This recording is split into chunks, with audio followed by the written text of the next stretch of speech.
você ainda não é inscrito, se inscreva no canal. Você vai voltar um pouquinho, vai lá naquele sininho. Por quê? Quando a gente estiver iniciando o podcast, você vai receber a notificação. E o que está acontecendo? Nós temos mais visualizações nos vídeos do que inscritos no canal. Então, se inscreve, curte o vídeo, comenta aí o que você achou, se você tem alguma dúvida. Dilmércio, você mencionou no início a história de uma senhora que teve uma filha, que até hoje está à procura. Ah, então, tem uma senhora, ela mora em Campo Mourão hoje, é muito amiga minha, graças a Deus eu tenho amizade dela, a gente ficou muito próximo. Ela me procurou, no ápice da pandemia, vamos colocar ali setembro de 2020, por aí. Nessa época eu estava contando muitas histórias sobre a pandemia, né? E ela me procurou, falou, cara, será que você consegue me ajudar? Por que que a senhora precisa? Cara, eu tenho duas coisas que eu tenho o objetivo de fazer na minha vida, ela falou. Falou, primeiro eu quero encontrar minha filha, e a segunda coisa eu precisava encontrar os meus irmãos, que eu não vejo há muitos anos. Eu falei, tá, vamos sentar, como é que aconteceu esse afastamento da sua filha primeiro e dos seus irmãos? Bom, ela morava numa propriedade rural aqui na região, e ela sofria calada essa violência devido ao álcool do próprio pai. Então o pai chegava alcoolizado, batia nos irmãos, nela, ela era a mais velha dos irmãos, batia na mãe. E imagina, eu tô falando de 1957. Bicho, se hoje é difícil, né? As mulheres procuram a delegacia e tal, mas naquela época era zero. Então ela apanhou muito tempo calada, ela e a mãe. E por causa dessa violência, de não aceitar mais apanhar, um dia ela arrumou a malinha dela e ela encontrou um viajante. O viajante era daqueles vendedores que passavam nas vendas rurais das antigas. Ela chegou e falou: Cara, você mora onde? Ah, eu moro lá em Curitiba. Falou: Você não me leva junto? Ela era muito bonita na época e vistosa. O cara falou: Não, eu levo. Ela entrou no carro dele e ela foi embora para Curitiba. Ela tinha 16 anos, Uhum. vamos colocar assim, no máximo. Chegou em Curitiba, ela caiu no conto do vigário. O cara colocou ela no hotel, pagou as diárias do hotel e passou a ter um caso com ela. Ela se apaixonou e acabou engravidando. O dia clareou e o cara não apareceu. Quando ela foi sair do hotel que ela estava, o recepcionista do hotel falou: Ó, minha filha, você vaza que o cara disse que não vai mais pagar, não vai mais voltar aqui. E ela ficou com uma mão na frente e outra atrás, na capital, grávida e com 16 anos. Meu Deus.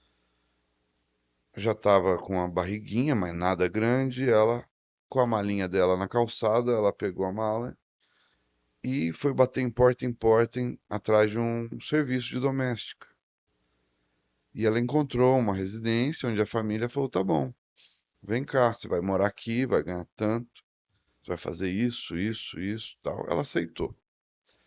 E ela passou a trabalhar na residência, era uma residência de alto nível. Quando a barriguinha dela começou a crescer, a família já viu que ela estava grávida. A família deu um ultimato nela, falou: olha, a senhora pode ficar aqui, mas o nenê não. E ela ficou pressionada por aquilo. Quando ela foi ter o nenê, ela sentiu as dores, foi a pé lá de onde ela estava até o hospital no centro de Curitiba. Ela teve o nenê, saiu com o nenê, e lá na Praça Rui Barbosa, em Curitiba, ela deu a filha para a primeira pessoa que passou. Porque ela estava preocupada. Ela falou: Cara, se eu chegar com o nenê, a família vai me mandar embora. Se a família me mandar embora, eu vou passar fome com a minha filha. Ela não queria isso para a filha. Ela deu a criança. Era uma menina. E ela voltou. para a casa da família sem a criança. Pois bem, aquilo nunca saiu da cabeça dela. E ela voltou, passou a trabalhar na casa, só que aquele arrependimento que não saía mais da alma dela, ela falou: chega, não vamos ficar aqui nessa casa. Vocês fizeram eu dar o meu bem maior. Ela não ficou na E ela casa. disse se ela entregou para homem ou mulher, Gilmar? Ela entregou para uma senhora, é o que ela sabe. Nossa, E aí, que dó. e aí ela, arrependida, né? Nunca saiu isso dela. Ela saiu dessa casa e ela passou a trabalhar numa outra residência, foi acolhida por essa família. Ela contou a história de vida para essa família. Ela passou a ser um membro daquela família. A família acolheu muito bem ela. Tanto é que até hoje ela tem ligação com aquela família. Pois bem, mas ela trabalhou um tempo, um grande tempo nessa casa lá em Curitiba, mas a saudade aqui das raízes dela, de Campo Mourão e da região onde ela morava, era tão grande. E ela tinha um ex-paquerinha daquela época que ela voltou para Campo Mourão um dia para visitar, visitar as raízes, tal, e procurar os irmãos. Chegou aqui em Campo Mourão e não encontrou mais os irmãos nem a mãe. Mas ela encontrou, lá na região onde ela morava, um ex-paquerinha. E ela casou com o cara. E aí ela passou a morar com um rapaz aqui em Campo Mourão. Ela casou com o cara aqui, teve os 3 filhos, ok, passou a morar aqui. E aí ela nunca mais conseguiu localizar a filha e nem os irmãos, eram 5 irmãos. Quando ela me procurou agora em 2020, ela disse daí, voltando, né, que eu falei que ela tinha esses 2 desejos, encontrar primeiro a filha e depois os irmãos. Nós fizemos algumas buscas, um grupo de ajuda lá de Curitiba também participou dessa ajuda. Tem uma voluntária aqui em Campo Mourão que também passou a ajudar, uma pessoa que não é desse mundo, uma pessoa iluminada aqui em Campo Mourão. Ou seja, encontraram os irmãos dela em Bauru, estado de São Paulo. Uhum.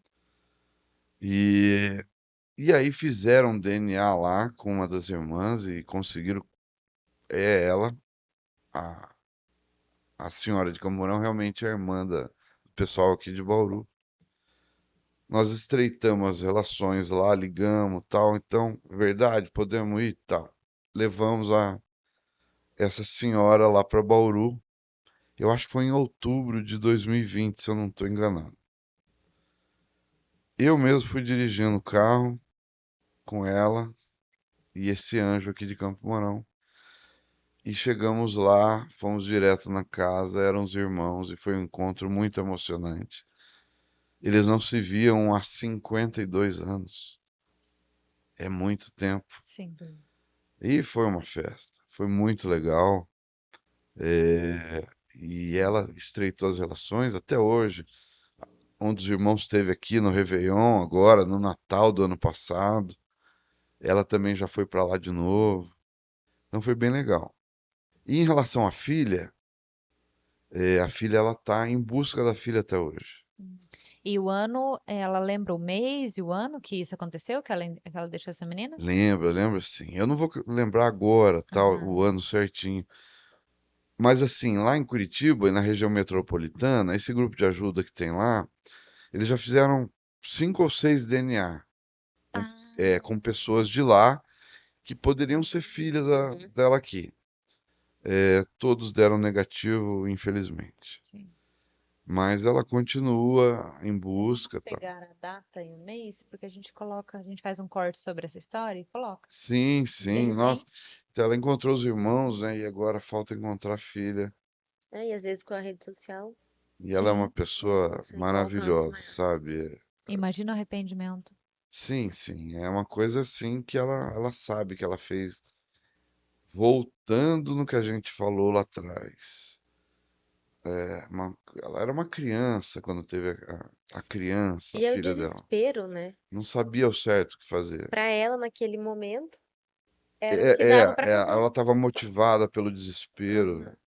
e não tinha ninguém do lado dela para falar, não, não, você não vai fazer isso. Vamos, pera, vamos dar um Uhum. tempo aqui, vamos pensar.